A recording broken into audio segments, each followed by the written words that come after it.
adalah sebuah program pengembangan kurikulum pendidikan yang dirancang untuk memperbaiki kualitas pendidikan di Indonesia. Menteri Pendidikan, Kebudayaan, Riset, dan Teknologi, Nadiem Anwar Makarim, meluncurkan kurikulum Merdeka pada 11 Februari 2022 secara daring. Masih terbesit banyak pertanyaan masyarakat mengenai kurikulum Merdeka. Mari ketahui lebih dalam kurikulum Merdeka bersama narasumber kita, Azan. Oke, baik Azan, bisa jelaskan secara singkat apa itu kurikulum Merdeka? Jadi pertama kali kurikulum Merdeka ini diluncurkan oleh Kemdikbud, latar belakangnya gara-gara waktu beberapa tahun kemarin terjadinya COVID-19. Nah, jadi K13 itu didaringkan dan disederhanakan menjadi K13 sederhana. Nah, ternyata itu berlanjut terus. Nah, Kemdikbud pun menyederhanakan lagi menjadi kurikulum Merdeka yang lebih memaksimalkan para siswa untuk lebih berfokus untuk masuk ke pelajaran yang dia inginkan. Oke, baik. Sebenarnya apa sih yang melatar belakangi perubahan konflik di Indonesia? Baik, perubahan kurikulum dari masa ke masa, baik di Indonesia maupun di negara lain disebabkan karena kebutuhan masyarakat yang setiap tahunnya selalu berkembang. Lalu, apa perbedaan kurikulum Merdeka dibanding kurikulum sebelumnya? Kurikulum Merdeka lebih fokus pada pengembangan karakter dan moral siswa, sedangkan K13 fokus pada kemampuan akademik para siswa. Oke, baik. Jadi kurikulum Merdeka itu mendorong bangsa Indonesia itu rakyat-rakyatnya untuk berkembang secara karakter dan moral. Oke, lalu apa yang membedakan dalam pelaksanaan kurikulum itu? Kurikulum Merdeka lebih fleksibel dan memberikan kebebasan kepada guru untuk mengembangkan pembelajaran, sedangkan K13 lebih terstruktur dan memiliki pedoman yang jelas. Oke, tadi kan kita sudah membahas perbedaan antara kurikulum Merdeka dan K13. Sekarang apa sih kelebihan kurikulum Merdeka itu? Baik, kelebihan kurikulum Merdeka yaitu mendorong siswa untuk menjadi lebih aktif, kreatif, inovatif, dan mandiri dalam belajar. Menguatkan nilai-nilai Pancasila dan karakter bangsa melalui proyek penguatan profil pelajar Pancasila, dan lebih mengutamakan kegiatan proyek yang dapat memberikan kesempatan yang lebih luas kepada peserta didik untuk secara aktif mengeksplorasi isu-isu aktual, misalnya isu lingkungan, kesehatan, dan lainnya.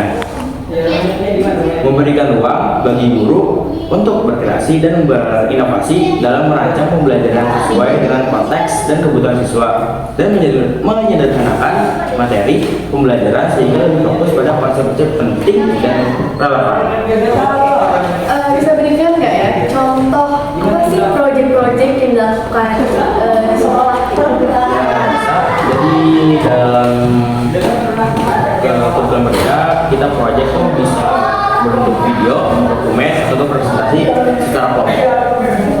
Kalau untuk kelompok tersebut tuh biasanya kita dibuat sendiri atau mungkin ada guru yang mendorong murid-muridnya gitu untuk buat kelompok? Jadi guru-guru itu lebih mendapatkan murid-muridnya sama menyamakan muridnya ya kayak lebih mereka tuh coba anak-anak kalian bikin kelompok sendiri biar lebih enak lah gitu bikin proyeknya.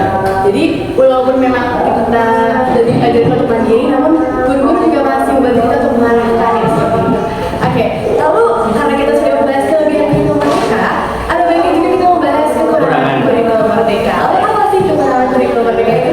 Jadi kekurangan kurikulum Merdeka yaitu memerlukan peran aktif siswa dalam belajar. Dalam kurikulum Merdeka, belajar siswa diberi kebebasan untuk mengatur pembelajaran mereka sendiri. Hal ini berarti siswa harus menjadi lebih aktif dalam proses pembelajaran dan memperoleh pemahaman yang lebih baik tentang materi yang diajarkan. Namun, tidak semua siswa memiliki kemampuan untuk menjadi aktif dan mandiri dalam belajar. Dua, memerlukan peran aktif guru dalam mengembangkan pembelajaran. Guru harus lebih kreatif dan menciptakan metode pembelajaran dapat disesuaikan dengan kebutuhan siswa.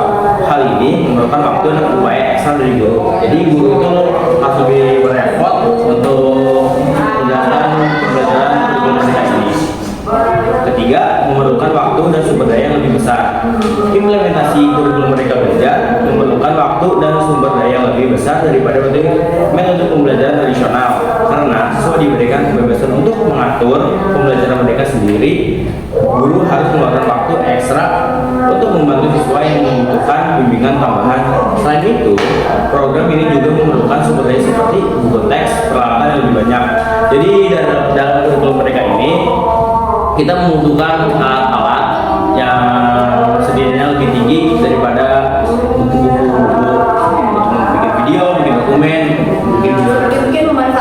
teknologi ya seperti HP atau komputer.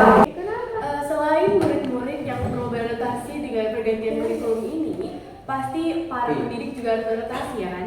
Lalu apa tantangan pendidik dalam menerapkan kurikulum merdeka?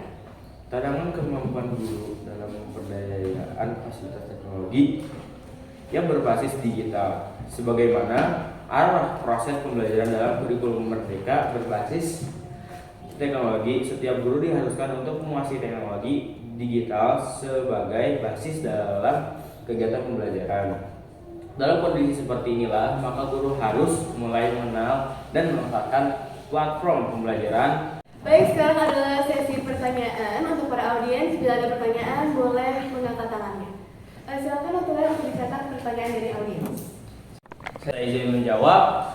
Kalian harus lebih terbuka untuk kurikulum yang baru ini dan lebih mengutamakan versi kalian. Nah, untuk kalian mengerjakan tugas proyek dari kurikulum merdeka ini bisa di hari weekend Sabtu Minggu dari jam 8 hingga jam 12 teman saya. Nah, untuk mengejar prestasi kalian bisa belajar di hari weekdays Senin sampai Jumat untuk belajar mengejar prestasi kalian. Oke, terima kasih. Untuk pertanyaan yang kedua, sebagian murid merasa terbebani. Mereka beranggapan terlalu banyak tugas dan proyek. Bagaimana tanggapan Kang Azhar terhadap hal tersebut? Saya bisa menjawab untuk pertanyaan kedua ini. Nah, pasti banyak kalian yang terbebani oleh tugas-tugas proyek ini seperti video. Tapi di balik itu kalian bisa mendapatkan manfaat untuk mempererat tali silaturahmi dan mempelajari editing video proyek itu. Oke, terima kasih. Dan pertanyaan terakhir, kalau begitu apakah kurikulum merdeka adalah kurikulum yang paling tepat untuk dilaksanakan? Oke, untuk pertanyaan ketiga itu sangat tepat dan bagus ya. Karena kurikulum merdeka baik untuk para pendidik dapat memperkuat budaya refleksi, budaya belajar dan berbagi sesama pendidik. Oke, terima kasih.